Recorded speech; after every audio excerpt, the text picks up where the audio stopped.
नमस्कार, मैं अभिषेक भट्टाचार्य। बढ़ते हैं खबरों की तरफ। उत्तर प्रदेश में नेशनल हेल्थ मिशन के अतिरिक्त मिशन निदेशक डॉक्टर हीरा लाल ने अपने अनुभव को लेकर एक किताब लिखी है। ये किताब उनके बांदा में डीएम के रूप में तैनाती के दौर के अनुभवों पर आधारित है। डायनामिक डीएम शीर्षक से लिखी गई ये किताब तेजी से पसंद की जा रही है। किताब के लिए लेखक अधिकारी को प्रशंसा भी मिल रही है। नादिर टीवी के यूपी टीम एसोसिएट एडिटर अमृत प्रताप सिंह ने उनसे खास बातचीत की। नमस्कार, मैं हूं अमरेंद्र प्रताप सिंह। अनादि टीवी के विशेष प्रोग्राम बात मुलाकात में आपको स्वागत है। समाज में राजनेता हो या अधिकारी, कुछ ऐसे लोग मिल ही जाते हैं जो कुछ विशेष करके जाते हैं और लोग उन्हें इसके लिए याद भी रखते हैं और उनको अपने आदर्श के रूप में भी मानते हैं। एक ऐसे ही आईएएस अफसर हमारे साथ मौजूद हैं, डॉक्टर हीरा लाल।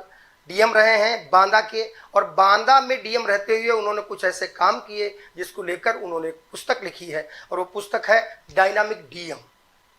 वर्तमान में वे एडिशनल मिशन डायरेक्टर एनएचएम की भूमिका में है, उत्तर प्रदेश सरकार में सेवारत हैं। अनादि टीवी के बात मुलाकात प्रोग्राम में आपका स्वागत है। डॉक्टर साहब, हमारे दर्शकों को आपसे ये जानने की अपेक्षा है कि ये जो डायनामिक डीएम बुक है, कहाँ से इसको प्रेरणा आपको मिली और क्यों आपके दिमाग में आया कि हमें कोई ऐसी बुक लिखनी चाहिए जिसको लोग पढ़ करके ये जान सकें कि आपकी कार्यशैली क्या है और आपकी जानकारी में अच्छा क्या हो सकता है। देखिए, ऐसा है कि जब मैं बांदा में कलेक्टर था तो मैं वहाँ बहुत सारे प्रयोग करता था। मैं करीब 18 महीने कलेक्टर था, अगस्त 2018 से लेकर के और फरवरी 20 तक। तो मैं वहाँ रूटीन में कोई काम नहीं करता था, बहुत सारे प्रयोग किया। जैसे बांदा में पानी की समस्या है, तो पानी की समस्या को 1.5 साल में हमने हल करने के लिए जनता के सहयोग से, जनता की अगुवाई में 1 मीटर 34 सेंटीमीटर पानी बढ़ा दिया। इसको लेकर मुझे 8-10 अवार्ड भी मिले। मेल न्यूट्रिशन की समस्या पे हल किया, जेल को नंबर 1 बनाया, हमें नंबर 1 का खिताब मिला। तो जब मैं वहाँ काम करता था तो वहाँ लोगों ने कहा साहब इसको डॉक्यूमेंट करना चाहिए। तो हमने वहाँ एक बुकलेट बनाई, उसका नाम रखा था इनोवेटिव बांदा। ठीक है, इनोवेटिव बांदा। फिर लोगों ने कहा साहब ये तो आप हट जाएंगे तो ये बुकलेट हट जाएगी और ये फिर 2 महीने बाद आप भी भूल जाओगे कि आपने क्या किया क्या नहीं, तो इसको कुछ डॉक्यूमेंट किताब लिखना चाहिए। तो वहां से लोगों ने, आप जैसे पत्रकार, जो प्रोफेसर, जो अच्छे लोग थे, जो हमारे इस पूरे अभियान में जुड़े थे, उन लोगों ने मुझे मोटिवेट किया कि ये किताब लिखी जानी चाहिए जिससे लोगों को पता तो लगे कि अच्छा काम क्या हुआ, कैसे हुआ और क्यों हुआ। तो इनोवेटिव बांदा जो डॉक्यूमेंट था उसको जनता की अपनी इच्छा को देखते हुए आपने उसे एक बुक का रूप दिया, आज ये डायनामिक डीएम के रूप में। मैं ये जरूर जानना चाहूँगा कि इनोवेटिव बांदा निश्चित रूप से एक अनुभव था वहाँ कार्य करने का, जो प्रयोग वहाँ किए गए उसमें जो सफलता है मिली, उन सफलताओं को लेकर के आगे भी वो निरंतर रहे, इसके लिए आपने ये बुक बनाई। बट इस बुक को जब आप लिख रहे थे उस समय आपको पक्का पता होगा कि इसका एक्सट्रैक्ट क्या होगा जिसको लोगों को लेना चाहिए। आप जैसे अन्य आईएएस अधिकारियों को जो डीएम के रूप में कार्य कर रहे हैं या आगे करने वाले हैं, तो उनको एक्सट्रैक्ट के रूप में इस बुक से, इस किताब से क्या मिल सकता है? देखिए, हम जब प्रशासनिक पोस्ट पे कोई भी किसी भी विभाग का हो तो हम लोगों को एक ड्यूटी असाइन होती है। जैसे मान लीजिए जल विभाग है, जल से रिलेटेड विभाग है, तो उन्हें पानी की समस्या को हल करना है। मान लीजिए मेडिकल विभाग है तो उनको सबको दवाई देना है। तो सारी जो हम लोग डिफरेंट विभाग में काम करते हैं वो गवर्नेंस है, वो जो है how to provide governance and how to convert governance into good governance, जिससे आसानी से, समय से, कम लागत वाला समाधान लोगों को मिले। और गवर्नमेंट क्या करती है, फ्री ऑफ कास्ट सॉल्यूशन, किसी भी समस्या का समाधान जो देती है वो पैसा नहीं लेती, वो फ्री ऑफ कास्ट देती है।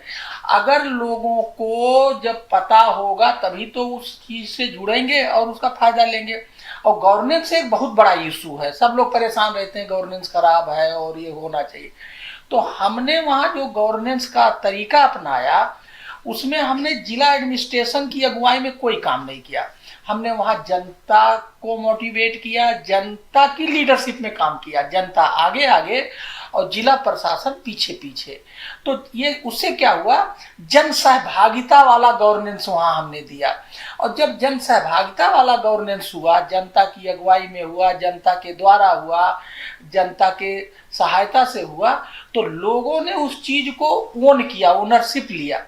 और जब जनता किसी चीज की ओनरशिप ले लेती बिल्कुल, है बिल्कुल। तो रिजल्ट बहुत अच्छा आता है। जैसे मान लीजिए चुनाव था लोकसभा 2019, तो हमने वहाँ 10.5% गर्मी में, मई में, तपती धूप में 10.5% वोटिंग परसेंटेज बढ़ाया। वो मेरे वजह से नहीं हुआ कि मैं डीएम था मेरे वजह से, वहाँ की जनता के वजह से हुआ। बिल्कुल। तो ये जो हमने ये कला सीखी है, या जो हमारी स्टाइल ऑफ फंक्शनिंग है कि जनता को किसी मुद्दे से जोड़ना, जिससे जनता उस मुद्दे को अपना करके और उसे अपना मान करके वो काम करे, तो गवर्नेंस होगा। यही तरीका है, यही होना चाहिए। कुल मिलाकर डायनेमिक डीएम बुक जो है, इसका जो मॉडल है वो है जन सहभागिता, पब्लिक पार्टिसिपेशन। बहुत अच्छा लगा। पब्लिक पार्टिसिपेशन एक ऐसी चीज़ है जिसको होना ही चाहिए। अभी वर्तमान में आप एनएचएम में मिशन डायरेक्टर, मैंने कहा एडिशनल मिशन डायरेक्टर के रूप में जो काम देख रहे हैं, तो ये जो एनएचएम है, पहले एनआरएचएम के रूप में था, ये एनएचएम जो है इसकी कार्यशैली क्या है और क्या जनता को इससे क्या लाभ होता है, क्या मदद मिलती है? देखिए, नेशनल हेल्थ मिशन का रोल ये है मोटे तौर पे, केंद्र सरकार और उत्तर प्रदेश सरकार के जो डिफरेंट ऑर्गेनाइजेशन है उनके मध्य एक अच्छा खासा कोऑर्डिनेशन स्थापित करना, नए नए प्रोजेक्ट बनाना, जिससे कि लोगों को समय पर सस्ता और जरूरत वाली दवाई आसानी से मिल सके। तो इसका बेसिक रोल अगर देखा जाए उस तरह से, तो ये केंद्र सरकार, प्रदेश सरकार, जनता और हमारे मेडिकल के जो डिफरेंट विभाग हैं उनके बीच एक समन्वय का भूमिका अदा, कोऑर्डिनेशन का भूमिका अदा करता है। और उसका अल्टीमेट उद्देश्य यही है कि सबको एफोर्डेबल, चीप, टाइमली दवा मिल जाए, जिससे लोग स्वस्थ रहें। डॉक्टर साहब, अनादि टीवी के दर्शकों को आप कुछ संदेश देना चाहें, हमारे चैनल के दर्शकों को आप कुछ कहना चाहें? देखिए, मैं यही कहना चाहूँगा कि सरकार और जनता के बीच दूरी नहीं होनी चाहिए। सरकार जो है जनता के लिए बहुत सारे सोशल प्रोडक्ट बना करके उनके भलाई का काम करती है, तो आम जनता को सरकार से जुड़ करके और वो जो उनकी भलाई के लिए प्रोडक्ट हैं, चाहे वो किसी भी रूप में हो, उसका लाभ लेना चाहिए, जिससे कि सोशल वेलफेयर की जो हमारी अवधारणा हो वो मजबूत हो। तो ये थे डॉक्टर हीरालाल। हमने उनसे सीधे सवाल किए, उन्होंने बहुत अच्छे जवाब दिए। निश्चित रूप से उनकी सोच अच्छी है तो उनकी ये बुक भी बहुत अच्छी होगी। और मैं अपने दर्शकों से, अपने साथियों से कहना चाहूँगा कि ज़रूर इस बुक को, इंटरनेट पे भी है और आपके बुक स्टॉल पे भी आसपास मिल जाएगी, एक बार देखें और देखें क्या पब्लिक पार्टिसिपेशन वाकई ज़रूरी है। तब तक के लिए नमस्कार।